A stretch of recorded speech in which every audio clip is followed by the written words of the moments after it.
আজকে যে বিষয়টা নিয়ে আলোচনা করব খুব গুরুত্বপূর্ণ এবং প্রত্যেকে খুব মন দিয়ে শুনবি। বৃষ্টিকাল চলে এসেছে।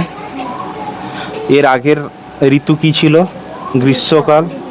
মনি, গ্রীষ্মকাল কোন কোন মাস নিয়ে হয়? বৈশাখ আর জ্যৈষ্ঠ। বৈশাখ আর জ্যৈষ্ঠ। তারপরেই আষাঢ় শ্রাবণ। আষাঢ় শ্রাবণ কি হয়?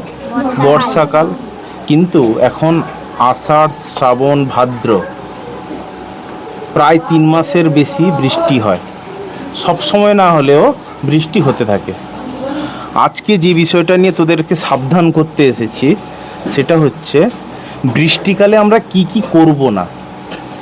তোরা তো ছোট, তোরা অনেক কিছু জানিস না, আর এই বয়সে আমরা অনেক ভুলভ্রান্তি করে ফেলি না জানি বলে।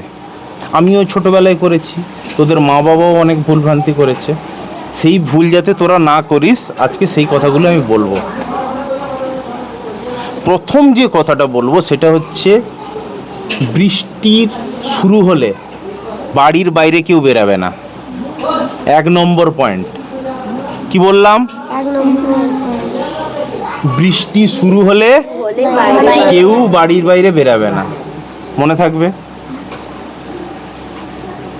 2 নম্বর, যখন বাজ পড়বে বা বিদ্যুৎ চমকাবে তখন আমরা পুকুরে নামবো না বা মাঠে যাব না মা বাবার সাথে। এবং মা বাবা যদি মাঠে যায় চাষবাসের জন্য বা কিংবা পুকুরে যায় স্নানের জন্য বা মাছ ধরতে যায় খালে সমুদ্রে, ওনাদের বারণ করব, মনে থাকবে। তাহলে 2 নম্বর পয়েন্ট কি বললাম? বাজ পড়ার সময় বা বিদ্যুৎ চমকালে আমরা জলে নামবো না, পুকুরে নামবো না, খালে বিলে মাঠে যাব না, সমুদ্রে মাছ ধরতে যাব না, মনে থাকবে। 3 নম্বর, বৃষ্টিকালে যাদের মাটির বাড়ি, বৃষ্টিকালে যাদের মাটির বাড়ি তাদেরকে একটু সাবধান থাকতে হবে। যদি প্রবল বৃষ্টি হয়, বৃষ্টির সাথে সাথে বাতাস হয়, কারণ আমরা এখানে যারা থাকি সবাই সমুদ্র তীরবর্তী অঞ্চলে থাকি, হ্যাঁ কি না? তো বাতাস মাঝে মাঝে প্রচুর হয়। বাতাস হওয়ার সাথে সাথে যদি প্রবল বৃষ্টি হয় তাহলে মাটির বাড়িতে আমরা একটু সাবধানে থাকবো, বিশেষ করে রাতের টাইমে। কেন? আমরা প্রায়ই শুনি বৃষ্টির সময় মাটির দেওয়াল ধসে পড়েছে, তাহলে দেওয়াল থেকে আমরা দূরে থাকব। 3 নম্বর পয়েন্ট হলো। 4 নম্বর, বৃষ্টিতে কি হয়, যে গর্তগুলো থাকে, ইঁদুরের গর্ত, সাপের গর্ত, পোকামাকড়ের গর্ত, এগুলো জল ঢুকে যায়। জল ঢুকে গেলে তাদের ঘরে যখন জল ঢুকে যাচ্ছে পোকামাকড়, বিষাক্ত সাপের, তারা কি হচ্ছে? বেরিয়ে আসছে। সেই বিষাক্ত পোকামাকড়, বিষাক্ত সাপ, কীটপতঙ্গ এরা জঙ্গলে বাসা বাঁধছে, আবার যেখানে ঝোপঝাড়ে বাসা বাঁধছে, কোথাও পাকার বাড়িতে যেখানে একটু গুদাম ঘর টাইপের আছে, অনেক দিন ধরে পরিষ্কার হয়নি, সেখানে বাসা বাঁধছে, বা মাটির বাড়িতে মাটি খুঁড়ে ঢুকে যাচ্ছে। এবং আমাদের অসাবধানে ওই পোকামাকড়, সাপ, কীটপতঙ্গ আমাদের দংশন করছে, যেটা খুবই ক্ষতিকর। এই বৃষ্টির সময় এমন কিছু কিছু বিষাক্ত সাপ গ্রাম অঞ্চলে কিংবা মাঠে ঘাটে দেখা যায়, যেগুলো দংশন করলে আমাদের প্রাণ নাশ হতে পারে। তাহলে আমরা নিজেরাও সাবধানে থাকবো, আমাদের চারিপাশ পরিষ্কার করে রাখবো, মুকু, তাই তো? আর কি করব? আমাদের বাড়ির গুরুজনদের, মা বাবা, কাকু কাকিমা, তাদেরকেও এই কথাগুলো বলবো যে স্যার বলেছেন বাড়ির আশেপাশে সমস্ত পরিষ্কার করে রাখতে, বাড়ির ভেতরেও পরিষ্কার করে রাখতে।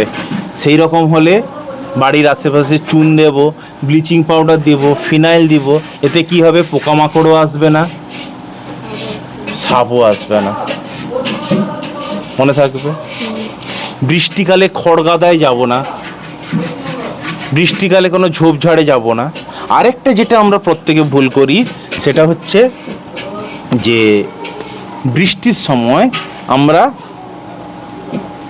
মাঠে, বিশেষ করে কই মাছ ধরতে যাই, শোল মাছ ধরতে যাই, যাই তো। আবার কি দেখবি ঘরের দাদারা কাকুরা সব টর্চ নিয়ে বেরিয়ে পড়ে, পড়ে তো।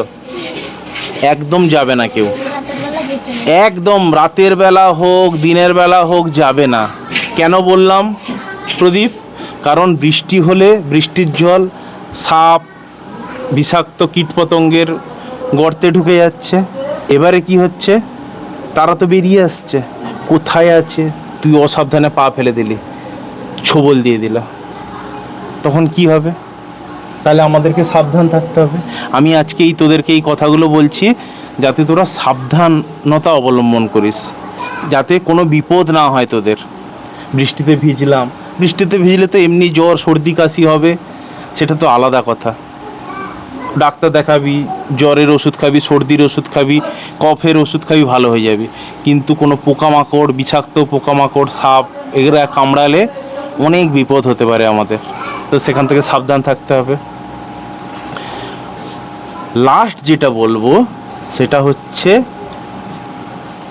বৃষ্টি পড়ছে ঠিক আছে, কিন্তু যখন বাজ পড়বে বা বিদ্যুৎ চমকাবে, এই যে দেখছি সামনে লম্বা লম্বা ঝাউ গাছ বা বট গাছ বা অশ্বত্থ গাছ বা খেজুর গাছ, মানে যেগুলো লম্বা লম্বা গাছ, ওই গাছের নিচে দাঁড়াবো না, মনে থাকবে রিয়া?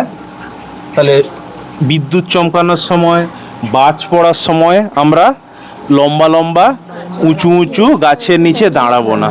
কেন? সেই যে বিদ্যুৎটা চমকাচ্ছে সেগুলো সেই উঁচু উঁচু গাছকে টেনে নেয়, ধরে নেয়। এবারে আমরা যদি সেই গাছের নিচে দাঁড়াই তাহলে সেই বিদ্যুতের ঝলকানি আমাদের গায়ে এসে পড়বে।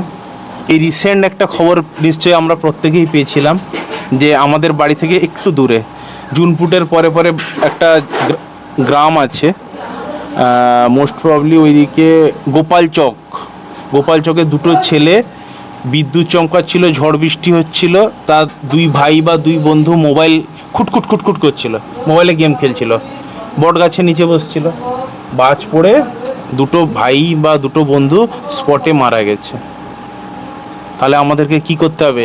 এগুলো থেকে আমাদেরকে দূরে থাকতে হবে, সাবধানতা অবলম্বন করতে হবে। তো মনে থাকবে কথাগুলো? বাড়িতে গিয়ে আজকে বলবে সবাই যে এইগুলো কোনো দিন করবে না, যতদিন বাঁচবে ততদিন এই কথাগুলো মনে রাখবে, মনে থাকবে। স্যার এখানটায় না রামদানা তার মা উপরে না বিদ্যুৎ পড়ে গেছিল, দিয়ে কি হয়েছে? দিয়ে তার নিয়ে গেছিল, তো বেঁচে আছে? দিয়ে একা কালো বেঁচে। হ্যাঁ, তাহলে নিশ্চয়ই সে বাড়ির বাইরে ছিল। মানে সে গরু আনতে হ্যাঁ, এই যে যখন বিদ্যুৎ চমকাচ্ছে, বাজ পড়ছে, তখন এই গরু আনতে যাওয়া, ছাগল আনতে যাওয়া, আবার মোবাইল, হ্যাঁ, বা এই যে মোবাইলে ফোনে কথা বলা, এগুলো একদম করবে না। সেই রকম হলে ফোন অফ করে দিবে, কারেন্টের সুইচ বোর্ডে হাত দিবে না, ভেজা হাতে কারেন্ট বোর্ডে একদম হাত দিবে না, ভিজা হাত ভিজা গা একদম নয়। কারেন্ট থেকে আমরা ছোটরা সবাই সবসময় দূরে থাকবো, কথাগুলো মনে থাকবে।